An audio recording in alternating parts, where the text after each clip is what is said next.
தி ஹிந்து தமிழ் திசை நாளேடு வெளியிட்டுள்ள தலையங்கத்தில் கடந்த 2015 குடிமை பணி தேர்வில் தேர்ச்சி அடைந்த ஓபிசி பிரிவினரில் சிலரின் பெற்றோர் பொதுத்துறை நிறுவன ஊழியர்கள் என்பதால் இவர்கள் கிரீமிலேயர் அடிப்படையில் இடஒதுக்கீட்டில் இருந்து விலக்கப்பட்டிருப்பதாக ஒன்றிய அரசு பணியாளர் தேர்வாணையம் தெரிவித்தது.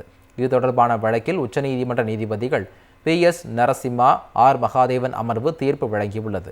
அதில் பொதுத்துறை நிறுவனங்கள், குடிமை பணி, தேசியமயமாக்கப்பட்ட வங்கிகள், அரசு உதவி பெறும் நிறுவனங்கள் ஆகியவற்றில் ஓபிசி பிரிவினருக்கு 27% இடஒதுக்கீடு அடிப்படையில் பணி நியமனங்கள் நடைபெற வேண்டும். பெற்றோரின் ஆண்டு வருமானம் ஓபிசி கிரீமி லேயரை முடிவு செய்ய முடியாது. அவர்களின் பதவி, அந்தஸ்து ஆகியவற்றின் அடிப்படையிலேயே இதை கணக்கிட வேண்டுமென உச்சநீதிமன்றம் தீர்ப்பளித்துள்ளது.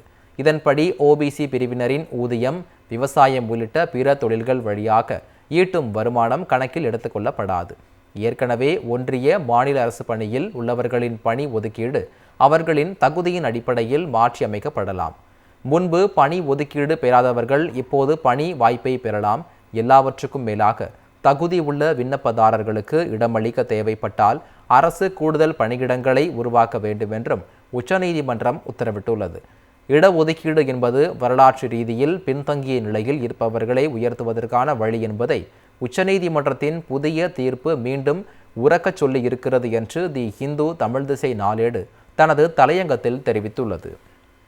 தி ஹிந்து தமிழ் திசை நாளேடு வெளியிட்டுள்ள தலையங்கத்தில் கடந்த 2015 குடிமை பணி தேர்வில் தேர்ச்சி அடைந்த ஓபிசி பிரிவினரில் சிலரின் பெற்றோர் பொதுத்துறை நிறுவன ஊழியர்கள் என்பதால் இவர்கள் கிரீமிலேயர் அடிப்படையில் இடஒதுக்கீட்டில் இருந்து விலக்கப்பட்டிருப்பதாக ஒன்றிய அரசு பணியாளர் தேர்வாணையம் தெரிவித்தது. இது தொடர்பான வழக்கில் உச்சநீதிமன்ற நீதிபதிகள் PS நரசிம்மா, R மகாதேவன் அமர்வு தீர்ப்பு வழங்கியுள்ளது. அதில் பொதுத்துறை நிறுவனங்கள், குடிமை பணி, தேசியமயமாக்கப்பட்ட வங்கிகள், அரசு உதவி பெறும் நிறுவனங்கள் ஆகியவற்றில் ஓபிசி பிரிவினருக்கு 27% இடஒதுக்கீடு அடிப்படையில் பணி நியமனங்கள் நடைபெற வேண்டும்.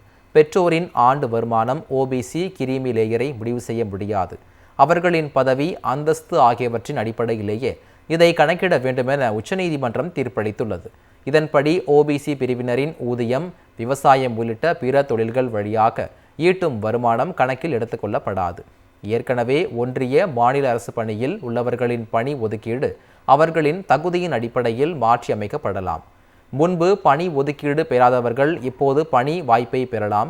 எல்லாவற்றுக்கும் மேலாக தகுதி உள்ள விண்ணப்பதாரர்களுக்கு இடமளிக்க தேவைப்பட்டால் அரசு கூடுதல் பணியிடங்களை உருவாக்க வேண்டும் என்றும் உச்சநீதிமன்றம் உத்தரவிட்டுள்ளது.